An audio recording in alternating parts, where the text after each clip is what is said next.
नमस्कार दोस्तों। Law of one यानी एक का ज्ञान या कह लीजिए एक का कानून, यह उसका सत्र 4 है जो कि जनवरी 22 1981 को रिकॉर्ड किया गया था। तो आगे चलने से पहले यह दोहराया जाता है कि इस किताब में दी गई सभी सूचनाएं और जानकारियां आप मान भी सकते हैं, आप नज़रअंदाज भी कर सकते हैं और सिरे से खारिज भी कर सकते हैं, क्योंकि यही फ्री विल है जो कि उस अनंत रचयिता के द्वारा आपको दी गई है। तो अब हम आगे चलते हैं। तो इसमें जैसे सभी सेशंस के अंदर, सभी सत्रों के अंदर रा स्वागत करते हैं, रा कहते हैं, हम रा हैं, हम तुम्हारा स्वागत उस अनंत रचयिता के प्रेम और रोशनी में करते हैं। अब हम बात करने के लिए तैयार हैं। तो डॉन कहते हैं, पिछले सत्र में मैंने एक सवाल किया था, एक तो पिरामिड के आकार को लेकर और दूसरा उसमें होने वाले प्रारंभिक काम को लेकर जो किसी व्यक्ति के द्वारा किया जाता था। क्या यह सही वक्त है उस सवाल को पूछने का? तो रा कहते हैं, जी हाँ, यह सही समय और जगह है उस सवाल को पूछने का। अच्छा दोस्तों, रा ने कहा यह सही समय और जगह है। तो देखा जाए तो रा जिस घनत्वता में है ना, आगे जाके आपको पता चलेगा ये छठी घनत्वता में है, वहाँ पर समय और जगह अलग अलग चीज़ें नहीं हैं, एक ही चीज़ हैं। और इस किताब में आगे आगे चलकर आपको पता चलेगा वास्तविकता में समय और जगह कोई भी अलग अलग नहीं है, ये एक ही चीज़ है। और ये बहुत ही सुंदर है इसको जब आप समझोगे तो खैर, आगे डॉन कहते हैं, तो क्या पिरामिड के आकार का प्रभाव उस व्यक्ति से संबंधित है जो ये प्रारंभिक कार्य करता था? तो रा कहते हैं, हमने तुम्हें पिछले सत्र में भी बताया था और जो कि तुम्हें याद भी होगा। इसके आकार का संबंध एक तो उस व्यक्ति के शरीर को तैयार करना होता था, परंतु आत्मा को तैयार करने का तरीका बहुत ध्यानपूर्वक किया जाता था, क्योंकि उसमें समय और जगह का काफ़ी महत्व था। ऐसे सोच के चलना और अपने दिमाग में एक चित्र बनाना कि यदि तुम एक त्रिकोण यानी ट्राइंगल की तीनों साइड के बीच के बिंदुओं को आपस में रेखाओं से जोड़ दो, तो तुम्हें 4 बराबर के त्रिकोण उस ही त्रिकोण के अंदर दिखेंगे। और यदि तुम सबसे ऊपर से देखना शुरू करोगे तो तुम्हें एक हीरे जैसा आकार दिखेगा। यह हीरे के आकार के बिल्कुल बीच में ही वो जगह है जहां पर अनंत घनत्वताओं का या कह लो डायमेंशंस या दिशाओं से ऊर्जाएं आकर मिलती हैं, जहां किसी किसी की भी दिमाग, शरीर, आत्मा की आपस में जुड़ी हुई ऊर्जाओं को संतुलन में लाने का काम किया जाता था। यह इस तरह से बनाया गया था कि जो व्यक्ति ये इलाज का काम करे वो अपने दिमाग का इस्तेमाल करके ध्यान अवस्था में जाकर उस रचयिता की अनंत बुद्धिमानिता को देख सके। यह वो दूसरा काम था जिसके लिए यह बनाया गया था। क्या हम और किसी सवाल का जवाब दे सकते हैं? तो दोस्तों, यहाँ पर जो रा ने बोला उसके लिए ना आपको, इन्होंने कहा ना अपने दिमाग में एक चित्र बना के चलना, तो वो चित्र कुछ इस तरीके का है। आप यहाँ देख रहे होगे अपनी आँख के आगे, ये पिरामिड है। अब इस पिरामिड में आप देखो, अगर एक लाइन, अगर मतलब इस पूरे पिरामिड के ट्राइंगल को आप देखना, ठीक है, एक लाइन यहाँ उल्टी साइड की बीच में से यहाँ सीधी साइड के बीच में लाया जाए और फिर यहाँ से एक और नीचे लाया जाए और फिर यहाँ से भी एक और जाके इसको जोड़ दिया जाए, तो आप 4 ट्राइंगल देखोगे। एक ऊपर बन रहा है, एक इधर बन रहा है, एक बीच में बन रहा है उल्टा, और एक इधर बन रहा है। तो उन्होंने कहा कि तुम देखोगे कि ये 4 हैं। फिर उन्होंने कहा जब तुम इसे ऊपर से देखना शुरू करोगे ना तो ये तुम्हें एक डायमंड के जैसा लगेगा। और यदि आप देखें, आप नोटिस करें तो यहाँ से यहाँ गए, यहाँ से यहाँ गए, यहाँ से यहाँ गए और यहाँ से यहाँ गए, तो ये एक डायमंड की तरह दिख रहा है। तो उन्होंने कहा जो व्यक्ति ये काम करता था ना वो यहाँ कहीं बीचों बीच बैठता था। तो अब वो बीचों बीच के लिए बनाने का तरीका ये है कि इसके बीच में से भी एक लाइन खींच दो ऐसे सीधी सीधी, बिल्कुल। अब ये आपको देखने में प्योर डायमंड लगेगा। और इस डायमंड के यहाँ बीचों बीच, बिल्कुल बीचों बीच, वो व्यक्ति जो कि ध्यान अवस्था में बैठता था, अनंत रचयिता की अनंत बुद्धिमानिता के साथ अपने आप को जोड़ता था और सारी ऊर्जाएं, अनंत ऊर्जाएं उसके अंदर ऊपर से प्रवाहित होती थी। और ऊपर से प्रवाहित होके जिसका इलाज किया जाता था, चाहे उसके शरीर का इलाज किया जाए, उसकी आत्मा का इलाज किया जाए, उसके दिमाग का इलाज किया जाए, वो सारे इलाज यहीं होते थे। इसको अंग्रेज़ी में हीलिंग भी कहते हैं। तो हम आशा करते हैं कि आपको यह समझ में आया होगा अभी तक कि ये जो इलाज होता था ये बीच में होता था, यहाँ पर इधर बैठ के। तो अब हम आगे चलते हैं। तो डॉन कहते हैं, अच्छा, तो इससे मुझे यह समझ में आया कि जो ये इलाज का काम करता था वो पिरामिड में नीचे नहीं बल्कि बीच में ऊपर की एक जगह थी जहाँ पर ये काम करता था। क्या ये कहना सही है? तो रा कहते हैं, हाँ, ये ठीक है। तो डॉन कहते हैं, तो क्या इसका मतलब इस जगह पर अनेक दिशाओं से ऊर्जा यहाँ इकट्ठी होती थी? क्या ये सही है? तो रा कहते हैं, नहीं भाई, ये पूरी तरह ठीक नहीं है। यहाँ अनेक नहीं, अनंत दिशाओं और घनत्वताओं से ऊर्जा इकट्ठी होती थी। तो अंग्रेजी में वो कह रहे हैं अनंत दिशाएं, यानी जितनी भी आप दिशाओं में सोच सकते हो ना, कि मतलब हमें जैसे पता है उत्तर पूरब, उत्तर दक्षिण पूरब पश्चिम, इसके अलावा भी कई दिशाएं हैं, तो उन सभी दिशाओं से ऊर्जा यहाँ पे अगर आप ऊपर देखोगे ना, यहाँ एकत्रित होती थी। ठीक है, अगर इसमें हम एक लाइन और लगा दें ना, तो वो जो उसकी टोपी हुआ करती थी ना, वो कुछ इस प्रकार हुआ करती थी, यहाँ पे ऐसे, ये इसकी टोपी बन गई। परंतु यहाँ पे आप एक चोंच देख रहे होगे इसके टॉप पे, ये चोंच जैसा नहीं था, यहाँ पे चोंच गायब थी। अगर हम इसको थोड़ा सा खींच के ऐसे कर दें, ये वाली नहीं, रुको, ओहो, ये तो पूरी उसको ही करना पड़ेगा, चलो कोई बात नहीं, आपको समझ में आ जाएगा। आप ऊपर की चोटी का ये हिस्सा ना काट देना, काट दोगे, अगर आप कागज़ पे बना के देखोगे तो आपको पता चलेगा कि सारी दिशाओं से ऊर्जाएं, चार ही जितनी भी दिशाएं हैं वहाँ से खिंच के यहाँ पर आएंगी, यहाँ से खिंच के नीचे जाएंगी। और यहाँ पर उन्होंने एक बहुत महत्वपूर्ण बात कही, उन्होंने कहा कि अनेक दिशाओं से नहीं आती, अनंत दिशाओं से आती है, अनंत घनत्वताओं से, यानी अनंत डायमेंशन से। अब डायमेंशन पता है किसे कहते हैं? डायमेंशन कहते हैं, जैसे हमें जितनी भी चीज़ें दिखती है ना, हमें दिखती हैं लेंथ, ब्रेड्थ और हाइट, यानी लंबाई, चौड़ाई और गहराई। इन तीन चीज़ों में हमें सारी चीज़ें दिखती हैं, हमारी जो इंद्रियां हैं उनके हिसाब से। परंतु कुछ घनत्वताएं ऐसी हैं जो हमें दिखती नहीं हैं पर होती हमारे आसपास ही हैं। रा भी बताएंगे आगे चल के कि तुम्हारा ये जो खाली जो स्पेस है ना, जिसके अंदर तुमने लगता है कि कुछ नहीं है, इसके अंदर बहुत सारी कहानियां चल रही हैं, अभी बताएंगे रा आगे। तो उन सभी दिशाओं से, उन सभी घनत्वताओं से यहाँ पर आती हैं सारी की सारी ऊर्जाएं, और जो व्यक्ति काम करता था वो बीच में बैठता था। तो आगे डॉन कहते हैं, क्या पिरामिड का छोटा या बड़ा होने का कारण भी इसके काम करने में कोई प्रभाव पड़ता था? तो रा कहते हैं, यह पिरामिड के बड़े या छोटे होने पर उसके अपने केंद्र बिंदु होते हैं जहां पर यह अनंत बुद्धिमानिता का प्रवाह होता है। इसलिए एक छोटे से पिरामिड का शरीर के ऊपर और शरीर के नीचे होने से यह फर्क पड़ता है कि यह अनंत बुद्धिमानिता कहाँ से प्रवेश करेगी। तो कहने का मतलब है दोस्तों, जो व्यक्ति यहाँ बीच में होगा वो होगा तो ध्यान अवस्था में, परंतु जैसे हम ध्यान अवस्था में बैठते हैं ना आलती पालती मारकर, वैसे नहीं, वो लेटा होगा यहाँ पे इधर बीच में कहीं। तो एक डायमंड उसके नीचे लगेगा, एक डायमंड उसके ऊपर लगेगा, यानी या तो, और ये काम जो होता था ना, ये होता था दिमाग के ऊपर, मतलब सर के ऊपर। तो उसका जो जो सर होगा ना, सर के ऊपर एक लगेगा, मतलब माथे की तरफ, और एक उसके सर के पीछे की तरफ वहाँ लगेगा, और वो यहाँ लेटेगा और सारी ऊर्जा उसके दिमाग से होते हुए उसके शरीर के अंदर जाती थी और उससे दूसरे व्यक्ति का इलाज होता था।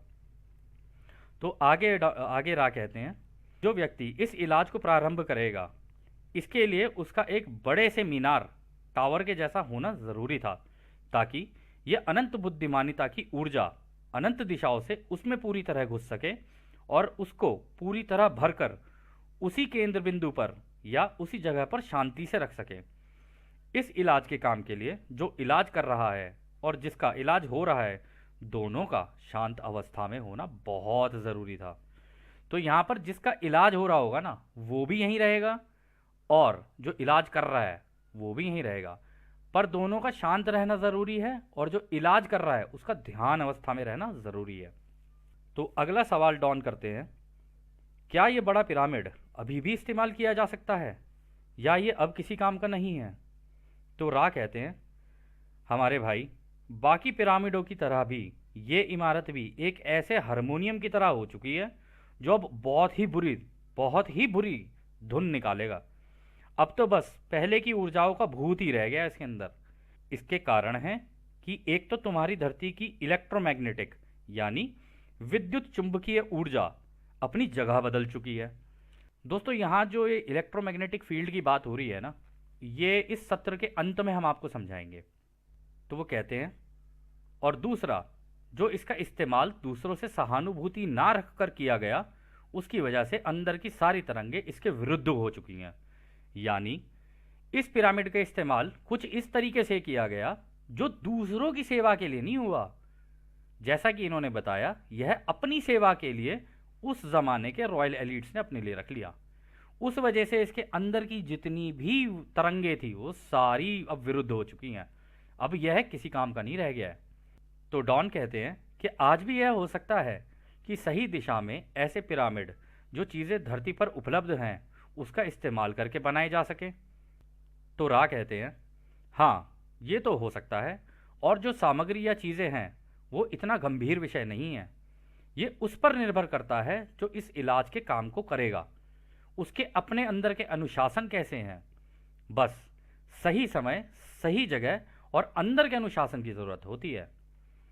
तो डॉन कहते हैं, तो मेरा अगला सवाल यह होगा कि क्या इस धरती पर इस समय ऐसे लोग हैं जिनके अंदर ऐसा अनुशासन हो जो कि ये पिरामिड बना सकें और आपके बताए हुए दिशा निर्देशों में से इसमें ये इलाज का काम कर सकें, या ऐसा कोई भी नहीं है अभी इस धरती पर जो ऐसा कर सके। तो रा कहते हैं, हाँ, ऐसे कुछ लोग हैं जो ये कर सकें, परंतु हम तुम्हें दोबारा बताना चाहते हैं कि जो पिरामिड अभी मौजूद हैं वो तुम्हारे भूतकाल में बनाए गए थे। ये एक किसी भी वक्त इस्तेमाल किए जाने वाली मशीन है। हालांकि जो अनंत किरणें उस वक्त ब्रह्मांड से आ रही थी उनकी पवित्रता को समझना ज़रूरी है। उनको ऐसे समझा जा सकता है कि ये किरणें, या कह लो ये किरणों का बहाव जैसे जैसे आगे बढ़ता है वैसे वैसे जागृति बढ़ती चली जाती है और विकसित होना शुरू कर देती है। अभी भी तुम्हारी धरती पर ऐसे लोग हैं जिनकी पवित्रता ऐसी ही है कि वो बिना इस तरह की मशीन के किसी का भी इस तरह से इलाज कर सकते हैं। तो अगला सवाल डॉन करते हैं, यदि हम किसी ऐसे व्यक्ति को ढूंढ लाएं जिसकी पवित्रता ऐसी हो, तो क्या आप हमें इस तरह के काम को करने की तकनीक बता सकते हैं? तो रा कहते हैं, हाँ, ये हो तो सकता है। हम इसमें शामिल करना चाहेंगे कि इस तरह का सीखना और सिखाना हर व्यक्ति के साथ अलग अलग होता है। तुम्हारे पहले के युगों या साइकिल के लोगों के दिमाग बड़े भोले और साधारण थे और ना ही उनकी सोच में कोई विभाजन था, परंतु इतने जन्म होते होते तुम्हारी धरती पर उनके दिमाग और सोच विभाजित और संकरी हो गई है। हम ये कहेंगे कि कुछ लोग अभी तुम्हारे यहाँ ऐसे हैं जिनका झुकाव सेवा या सेवा भाव का है, परंतु वो ज़्यादा लोगों से घुलना मिलना पसंद नहीं करते, क्योंकि अब उनकी सोच की दिशा पूरी सेवा भाव की हो चुकी है। इसलिए उनके अंदर इस काम को करने की गुप्त कौशल मौजूद है, परंतु उन्हें पता नहीं है। तो अगला सवाल डॉन कहते हैं, मैं बहुत चाहता हूं कि इसकी छानबीन और गहराई से करूं कि इस तरीके से इलाज किया जा सकता है, परंतु समझ नहीं आ रहा है कि कहां से शुरुआत करूं। क्या आप मुझे बता सकते हैं कि मेरा पहला चरण इस दिशा में कैसे और कहां होना चाहिए? तो रा कहते हैं, हम यह नहीं बता सकते कि तुम्हारे सवाल क्या होने चाहिए। हम ये कह सकते हैं कि अभी तक की दी हुई जानकारियों को दोबारा समझो और जिस भी दिशा में सवाल पूछना हो तो पूछ लेना। केवल एक ही स्वास्थ्य है हमारे भाई, जिसको तुम स्वस्थ बोलते हो या कह लो स्वास्थ्य बोलते हो। अपनी विभाजित दुनिया का मतलब तुम इसे स्वास्थ्य बोलते हो अपनी विभाजित दुनिया का या वातावरण में, परंतु लोग अलग अलग होने के कारण अलग अलग तरीके से खराब हैं। इसलिए हर किसी को अपने को ठीक करने के लिए अपने अपने हिसाब से सीखना और सिखाना होगा। तो दोस्तों, यहाँ पर जो बात कही है ना रा ने, वो काफ़ी महत्वपूर्ण है कि देखिए, हम लोग माना सब एक है, माना क्या जाना, अभी तो जानेंगे कि कैसे एक है। तो जब सब कुछ एक है परंतु हम लोग अलग अलग भी क्यों हैं ना, उसका भी कुछ उसके भी कुछ कारण हैं जो हमें अभी आगे जाके पता चलेंगे। और उन कारणों को जाने बिना यह समझना बहुत मुश्किल है कि हम सब एक हैं और अलग अलग भी कैसे हैं। ये सारी चीज़ें जानना बहुत ज़रूरी हैं और इस किताब के अंदर काफ़ी गहराई से बताई गई हैं। तो अगला सवाल डॉन करते हैं, मैं अनुमान लगा रहा हूँ कि मेरा पहला कदम उस इंसान को ढूंढने का होगा या होना चाहिए जिसके पास इस तरह की योग्यता इस जन्म में मौजूद हो। क्या मैं सही कह रहा हूँ? रा कहते हैं, हाँ ये तुम सही कह रहे हो। तो डॉन कहते हैं, जब मैं एक ऐसे व्यक्ति को ढूंढ लूँ तो क्या आप आगे की इस प्रकार की शिक्षा दे पाएंगे? रा कहते हैं, हाँ ये तो हो सकता है। तो डॉन कहते हैं, तो मैं एक अनुमान लगा रहा हूँ कि ऐसे व्यक्ति का तालमेल इस एक के ज्ञान से मिलता जुलता हो, फिर चाहे उसको इसका बेशक पूरा ज्ञान ना हो, बस उसका रहन सहन इस प्रकार का होना चाहिए। क्या मैंने ठीक समझा? तो रा कहते हैं, ये ठीक भी है और नहीं भी। ठीक ये है कि यह काम जो ये सवाल पूछ रहा है, यहाँ पर डॉन की बात कर रहे हैं, वो भी सीख सकता है। और जो ठीक नहीं है उसे ऐसे देखना चाहिए कि जिसका इलाज इस तरह से हो रहा हो सकता है कि उसका कर्म तुम्हारे समय जगह के माया जाल में इस एक के ज्ञान से ना मिलता हो, परंतु वो वह तरीका सीख चुका हो कि ये अनंत बुद्धिमानी का इस्तेमाल कैसे किया जा सकता है, फिर वो चाहे किसी भी जगह का हो। तो दोस्तों यहाँ पर पता है बड़ी एक और महत्वपूर्ण बात कही है इन्होंने कि हो सकता है किसी व्यक्ति का कर्म उस तरीके का ना हो, परंतु उसके अंदर ये वाली जो ताकतें हैं, जो हीलिंग की, जो जिन्हें पावर्स कहा जाता है, ये बचपन से ही उनके अंदर हो, परंतु उन्होंने निकाली ना हो, उन्हें पता नहीं चल सकता। ये कभी कभी किसी के साथ हो जाता है कि हाँ उनकी अचानक से एकदम से निकल के आ जाती है। और यहाँ पर उन्होंने एक चीज़ और कही कि सीखने को तो जो डॉन जो इस किताब का सवाल करता है वो भी सीख सकता है वो, लेकिन उन्होंने ये कहा कि डॉन इसलिए भी नहीं, अभी देखना आगे आप देखना वो कहेंगे कि डॉन इसलिए नहीं सीख सकता क्योंकि उसका जो दिमाग है ना वो थोड़ा सा साइंटिफिक कैलकुलेशन और ये साइंस टेक्नोलॉजी और इन सब चीज़ों में ज़्यादा है उसका, उसका अध्यात्म की तरफ कम है क्योंकि वो सवाल करता है। इस वजह से अध्यात्म की साइड में जिम और कार्ला उनका ज़्यादा झुकाव था, तो इस वजह से यहाँ पर रा ने ऐसा बोला। तो फिर आगे डॉन कहते हैं, मैं इस बात से भ्रमित हो गया हूँ, मैं समझ नहीं पा रहा हूँ, शायद आधा ही समझ में आया है, क्या आप इसे किसी और तरीके से बता सकते हैं? तो रा कहते हैं, हाँ तुम जैसा चाहो हम तुम्हें वैसे ही बता सकते हैं, चलो थोड़ा छोटा करके बताते हैं। इस तरह के इलाज का काम दो तरीके के व्यक्ति कर सकते हैं। एक तो वो व्यक्ति तुम खुद हो जिसकी इच्छा एक के ज्ञान को दूसरों को देने की है, परंतु तुम ये करोगे नहीं। दोस्तों देखो यहाँ पे रा ने पता है क्यों बोला कि तुम करोगे नहीं, क्योंकि वास्तविकता में डॉन का इसमें कोई इंटरेस्ट नहीं था, कुछ मतलब इच्छा नहीं थी उसको जानने की। वो तो बस ये जानना चाहता था कि मुझे इस एक का ज्ञान को जानना है, मेरे को ये सारी जितनी भी सूचनाएं हैं जानकारियां बस ये प्राप्त करनी है। तो मतलब खोजी तो था, परंतु इसका इस साइड में झुकाव नहीं था कि भाई इस ज्ञान को सीख के मैं दूसरों का इलाज करने लग जाऊं। उसको सवाल जवाब करना बहुत पसंद था। तो फिर आगे रा कहते हैं, और दूसरे व्यक्ति वो जिनके दिमाग में जानबूझकर ये एक का ज्ञान है तो नहीं या सीखना नहीं चाहते, परंतु किसी तरह से उन्होंने अपने अंदर के चैनल को जाने अनजाने खोल लिया है और जानते हैं कि वो ये काम कर सकते हैं। अच्छा दोस्तों यहाँ पर ये जो चैनल का काम बोल रहे हैं ना, आपने कभी कभी शायद कहीं कहीं सुना भी होगा, इस धरती पे कई जगहों पर ऐसा हुआ है कि कुछ लोग ना उनकी ये ना जाने अनजाने जागृत हो जाती है। अब आप इसे कुंडलिनी कह लो या कुछ भी कह लो, हालांकि कुंडलिनी का भी इसमें आगे बताया गया है। तो वो कहते हैं कि ये अपने आप ही जागृत हो जाती है और उन वो ना चाहकर भी ना दूसरों का इलाज बस छू के ही कर देते हैं। कितने उदाहरण हमारे सामने हैं, हमारे सामने साईं बाबा का उदाहरण है, हमारे सामने नानक जी का उदाहरण है, हमारे सामने भगवान राम का उदाहरण है कि टच किया और हो गया। तो उसी तरीके की चीज़ यहाँ पे बताने की बात कर रहे हैं कि कभी कभी किसी किसी केस में ऐसा हो सकता है कि ये जागृति हो जाए। हालांकि ये जो उदाहरण अभी हमने बोले ना, जैसे नानक जी, हमारे साईं जी और क्या कहते हैं भगवान राम, इन केसेस में अगर आप देखोगे ना, उन्होंने सबने ध्यान अवस्था में जाकर इन सिद्धियों को प्राप्त किया था। बट इस केस में ये कभी कभी कुंडलिनी किसी की जागृत हो जाती है, तो उसके बारे में बोल रहे हैं। हालांकि दोस्तों हम यहाँ पर कुछ हम पहले ही बताना चाह रहे हैं कि हम किसी एक तरीके के धर्म, जाति या विशेष उसके बारे में बात नहीं कर रहे हैं। यहाँ पर एक के ज्ञान की बात हो रही है, और ये एक का ज्ञान पूरे ब्रह्मांड का ज्ञान है। तो ये जहाँ जहाँ आपको, आप अपने हिसाब से इसको जैसा देखना चाहें वैसा देख सकते हैं, चाहे आप किसी भी धर्म, किसी भी जाति, किसी भी विशेष के हों।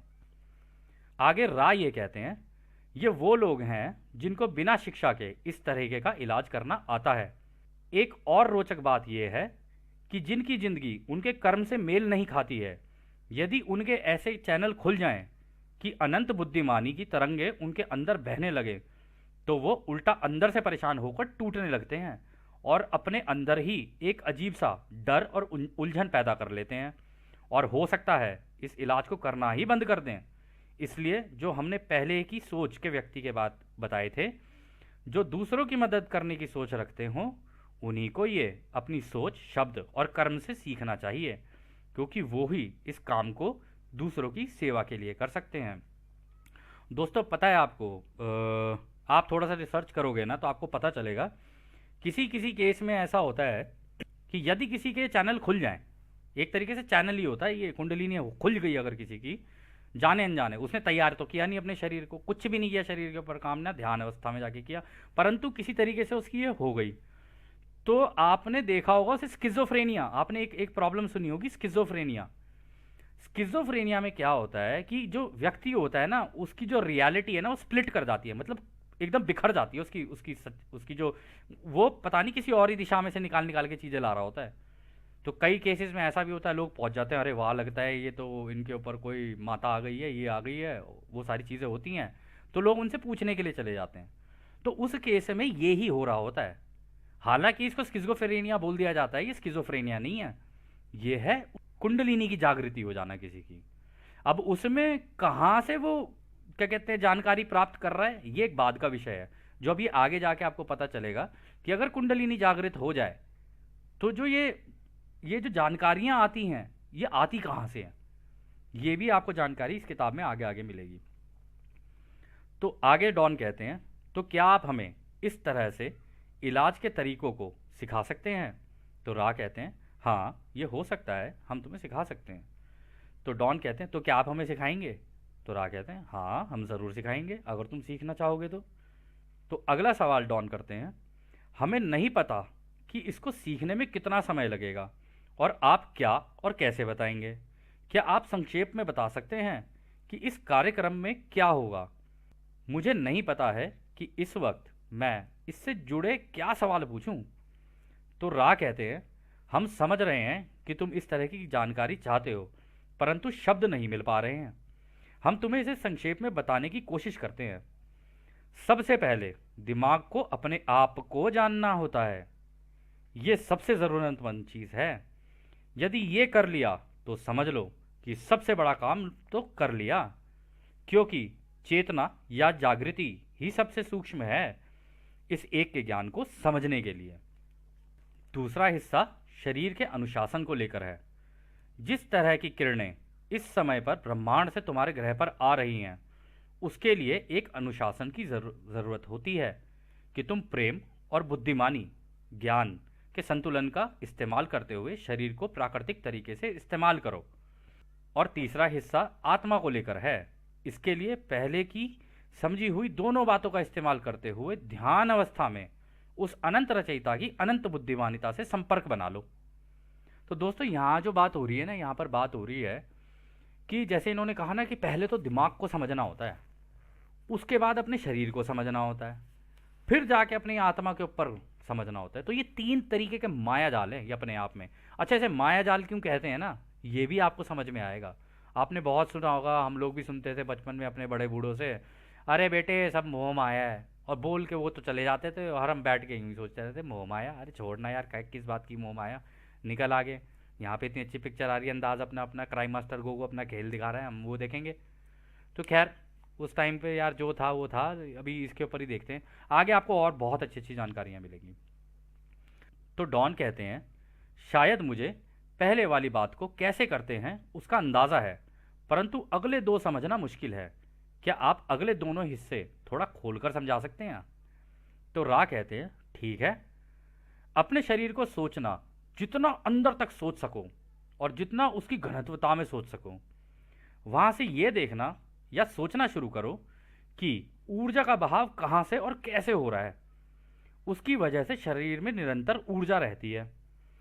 इसको समझना कि सभी प्राकृतिक काम शरीर के ठोस कर्म से हल्के कर्म या फिर ज़्यादा ऊर्जा से कम ऊर्जा की ओर बदलते हुए जाते हैं। ये दूसरे काम का संक्षेप है। तीसरे के लिए ऐसे सोचना, एक चुंबक कैसे काम करती है। इसके दो ध्रुव होते हैं, एक दक्षिणी और एक उत्तरी, यानी एक नीचे से ऊपर जाता है और दूसरा ऊपर से नीचे आता है। आत्मा की तड़प या इच्छा ये होती है कि वो उसके अंदर से नीचे से आती हुई ऊर्जा को ऊपर से नीचे आती हुई ऊर्जा के साथ, उस जिसको अनंत बुद्धिमान ऊर्जा बोलते हैं, उसके बीच में मिलाना। जब ये सारी चीज़ें हो जाती हैं तो दिमाग, शरीर और आत्मा में पूरा संतुलन बन जाता है। ये था तीसरे हिस्से का संक्षेप। अच्छा दोस्तों, ये जो बात बताई ना यहाँ पे रा ने, सच बताएं तो पहली बार में हमें भी नहीं समझ में आया था। हमारा पूरा दिमाग घूम गया था कि क्या चल रही है, कौन सी ऊर्जा किस डायरेक्शन में जा रही है, क्योंकि हम नए नए थे उस टाइम पर। आज से हम 8 साल पहले की बात बता रहे हैं आपको। तो हमें समझ नहीं आया था कि क्या है। तो हम लोगों ने थोड़ा सा जाके इसकी जानकारी लेने की कोशिश की कि भाई ये होता है तो होता कैसे है। तो पता चला कि जब भी कोई व्यक्ति ध्यान अवस्था में बैठता है या लेट के ध्यान अवस्था में, दोनों उसकी इच्छाएं वो कैसे करना चाहे, तो होता क्या है ना, ये जो ऊर्जाएं होती है ना, ये पैरों से घुसती हैं, घुसते घुसते घुसते घुसते ऊपर जाती हैं और सर की तरफ जाके एक फव्वारे की तरह फिर से बाहर निकलती हैं, फिर से चारों तरफ उसके आगे गोला सा बना लेती हैं। अंग्रेजी में से टोरस बोला जाता है। तो वो गोला सा बना लेती हैं, फिर नीचे से दोबारा घुसती हैं, फिर ऊपर ऊपर जाती हैं। इसी तरीके से कुछ ऊर्जाएं ऊपर से भी नीचे नीचे नीचे नीचे आती हैं और नीचे नीचे नीचे नीचे आते आते आते आते गोला बनाते हुए फिर दोबारा ऊपर से निकल जाती हैं। तो एक इस तरीके का एक वो बना देती हैं, एक ऊर्जा का गोला बना देती हैं एक व्यक्ति के आसपास, कि उस ऊर्जा के गोले में, जैसे कि आपने सुना होगा ना कि पहले के ज़माने में जैसे जो लोग क्या कहते हैं साधना किया करते थे, ये सब किया करते थे, तो उनके ना चारों ओर एक गोला बन जाता था। और वो जो गोला बन जाता था ना, वो ऊर्जा का गोला होता था। आप वैसे अगर देखोगे तो आपको दिखेगा नहीं वो, लेकिन यदि आप उसके आसपास भी गए ना तो आपको करंट लग जाएगा एकदम से बड़ी तेज।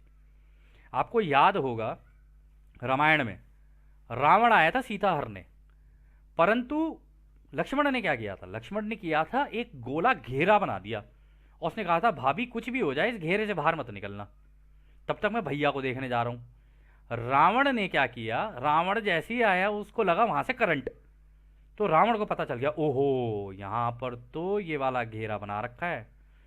इसलिए रावण ने छल से, माया का इस्तेमाल करके सीता को बाहर बुलाया कि तू इससे बाहर आ, तभी हर पाऊंगा मैं तेरे को। और ये जो रामायण में जितनी चीज़ें बताई गई हैं ना, आप काफ़ी चीज़ें जब इस किताब के अंदर देखोगे ना आपको पता चलेगा कि अरे बाप रे, ये तो सारा एक का ही ज्ञान है, रावण भी है और राम भी है, बस इस केस में रा है। ठीक है, खैर जो भी है आगे चलते हैं। तो डॉन कहते हैं इसका मतलब इस काम को करने के लिए क्या कुछ अलग तरीके से अभ्यास की जरूरत है।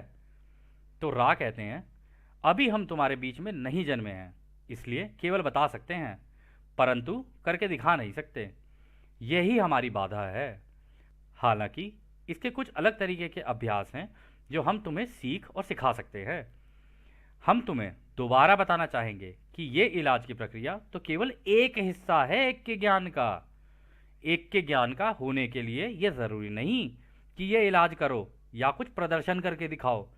इस ज्ञान को जानकर बस इतना इसका अभ्यास करना होता है। क्या इस सत्र को खत्म करने से पहले कोई और एक दो सवाल हैं तुम्हारे? तो डॉन कहते हैं मेरा मुख्य रूप से उद्देश्य इस एक के ज्ञान को जानने का है और ये काफ़ी मददगार होगा कि अगर हम ये इलाज करने के तरीके को भी सीख पाएं। हमें आभास है कि आपकी इस दिक्कत का कि आप हमारी आज़ादी का उल्लंघन ना करें। क्या आप एक के ज्ञान की और ये इलाज के ज्ञान की परिभाषा बता सकते हैं?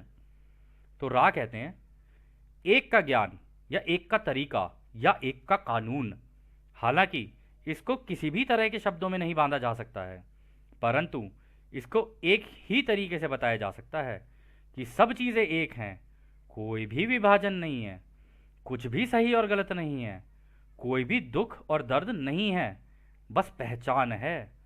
सब कुछ एक है, वो एक प्रेम रोशनी है और रोशनी प्रेम है, एक अनंत रचयिता है। दोस्तों यहाँ पे बहुत महत्वपूर्ण बात कही है इन्होंने कि सब कुछ एक है, कोई दुख नहीं है, कुछ भी नहीं है। ये सारा का सारा जो इसका कर्मकांड है वो होता है पहचान की वजह से। यदि किसी भी तरीके की पहचान है तो ये दुख दर्द और ये सही गलत और ये विभाजन बना रहेगा। और क्योंकि इनको पता है कि सब कुछ प्रेम और रोशनी से बना है और सब कुछ अनंत रचयिता है, और वो कैसे है अभी इस किताब में आप आगे देखना। बहुत बहुत ज़बरदस्त मतलब बातें बताई हैं रा ने इसमें। तो आगे रा कहते हैं, ये इलाज करना केवल एक के ज्ञान का एक छोटा सा हिस्सा है।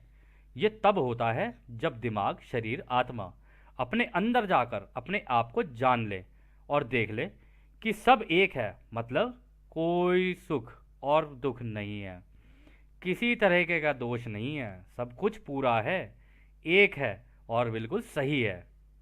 इसलिए यह अनंत रचयिता की अनंत बुद्धिमानिता इस दिमाग शरीर आत्मा के ज्ञान से ही एक मायाजाल बुन देती है, जिसको तुम दिमाग शरीर आत्मा बोलते हो, जो एक का ज्ञान ही है। इलाज करने वाला तो केवल एक माध्यम है इस काम का। एक रोचक बात यह है कि इस काम को करने वाले को अच्छे से समझ लेना चाहिए कि यह एक उत्तरदायित्व है, जिसको वो मांगने मिलने से पहले सोच ले कि क्या वो इसे करना चाहता है। ये एक गर्व, सम्मान और कर्तव्य है, जिसको अपनी इच्छा की आज़ादी से सोचकर ही मांगे। दोस्तों ये जो पार्ट इन्होंने बोला है ना यहाँ पे, जहाँ पर ये कह रहे हैं कि ये गर्व, सम्मान और कर्तव्य है, जिसको अपनी आज़ादी की इच्छा से ही सोचकर मांगे। मतलब यदि आप एक का ज्ञान लेते हो, उसके बाद आप क्या कर्म करते हो इस एक के ज्ञान को लेकर, यह आपके ऊपर है। तभी रा ने हर सेशन के अंदर, हर सत्र के अंदर ये बोला है। इवन इस किताब के सबसे पहले पार्ट में भी ये बोल दिया था कि देखो इसमें हम जो भी तुम्हें वो दे रहे हैं ना, जो जानकारियाँ जो सूचनाएं दे रहे हैं ना, हम तुम्हें पहले ही बता रहे हैं, तुम इन्हें मान भी सकते हो, जान भी सकते हो, नज़रअंदाज भी कर सकते हो और सिरे से खारिज भी कर सकते हो। हम ये सारा कुछ तुम्हारी आज़ादी पर छोड़ रहे हैं, क्योंकि ये आज़ादी अनंत रचयिता की दी हुई है तुम्हें। तो राह भी इस पूरी किताब में आप देखोगे, रा ने कहीं पर भी आज़ादी का उल्लंघन नहीं किया किसी की। कई जगहों पर आपको दिखेगा कि डॉन ऐसे ऐसे सवाल करेंगे जहां पे डॉन को तो नहीं पता कि उसकी आज़ादी का उल्लंघन हो रहा है, पर रा को पता है कि हाँ उसकी आज़ादी का उल्लंघन हो रहा है। और इस किताब को पढ़ते पढ़ते अंत तक पहुंचते पहुंचते एक जो परम ज्ञान आप सीखोगे ना, वो है आज़ादी का कानून। और ये आज़ादी का कानून ब्रह्मांड में कैसे काम करता है ना, आपको समझ में आएगा। और एक बार ये ज्ञान आपके हाथ लग गया ना, तो आपको समझ में आ जाएगा कि इस माया जाल को कैसे खेला जाता है, और ये माया जाल है तो क्यों है और कैसे है। खैर दोस्तों, हमने आपसे कहा था कि इस सत्र के अंत में हम आपको दिखाएंगे कि ऊर्जाएं चलती कैसे हैं, तो अब हम उस पर चलते हैं। तो दोस्तों, अब आपकी आंखों के सामने ये एक धरती की तस्वीर है, ठीक है, हमारे इस पूरे ग्रह की। आप इसमें देख रहे हो यहाँ चारों ओर ऊर्जा ऊपर से नीचे भी जा रही है, नीचे से ऊपर भी जा रही है, और जाके बाहर निकलती है, गोला बनाती है और इसके अंदर आती है। आप इधर से देखोगे सीधे हाथ से, तो सीधे हाथ से ऐसे जाएगी और ऐसे भी आएगी, और ऊपर से नीचे भी जाएगी और फिर ऐसे भी आएगी, और इस मतलब उल्टी साइड में भी निकलेगी, सीधे साइड में भी निकलेगी, अर्थ के चारों ओर एक गोला सा बना देती है। और आप यकीन, यहाँ पर जो रा कह रहे हैं ना, रा ये कह रहे हैं ये तो अर्थ के तो है ही है, ये हर व्यक्ति, हर जानवर, हर पेड़ पौधा, हर कंकड़ सबके आसपास है, सबके अंदर है ये वाली, ये जो बनी हुई है। और जो माया जाल है ना, वो सारा इसी का खेल है। अब जैसे जैसे हम इन सत्रों में आगे बढ़ेंगे, आप इस पूरे ज्ञान को और अच्छे से समझ पाओगे। परंतु आपने एक चीज़ हम दोबारा बोलेंगे, रा ने एक सत्र के अंदर, इसी सत्र के अंदर ये कहा था कि पहले के ज़माने में ये ऊर्जाएं हम लोगों को संतुलन में लाने के लिए, ये जो इसकी भूमध्य रेखा है ना, आप इसको भूमध्य रेखा मान लो, ये जो पूरी इसके चारों ओर है, ये जो चारों ओर है, कह रहे हमने इसके ऊपर जगह जगह पिरामिड लगा दिए, एक यहाँ लगा दिए, एक यहाँ लगा दिए, एक यहाँ लगा दिए, एक यहाँ लगा दिया, लगाते लगाते पूरी रिंग सी बना दी पूरे इस ग्रह के ऊपर। वो इसलिए बनानी पड़ी क्यों, ताकि इसका संतुलन बना रहे, क्योंकि ये सारी ऊर्जाएं ये दिखती दिखती नहीं है ये।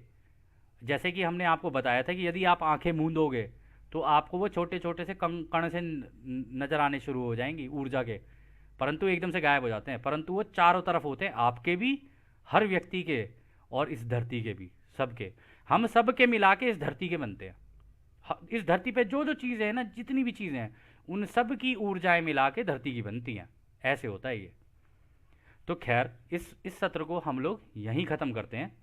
और जैसा कि राह कहते हैं कि अब हम आपको उस अनंत रचयिता के प्रेम और रोशनी में, उसकी शक्ति और उसकी शांति में छोड़कर चलते हैं। आदने हमारे भाइयों, आदने। धन्यवाद।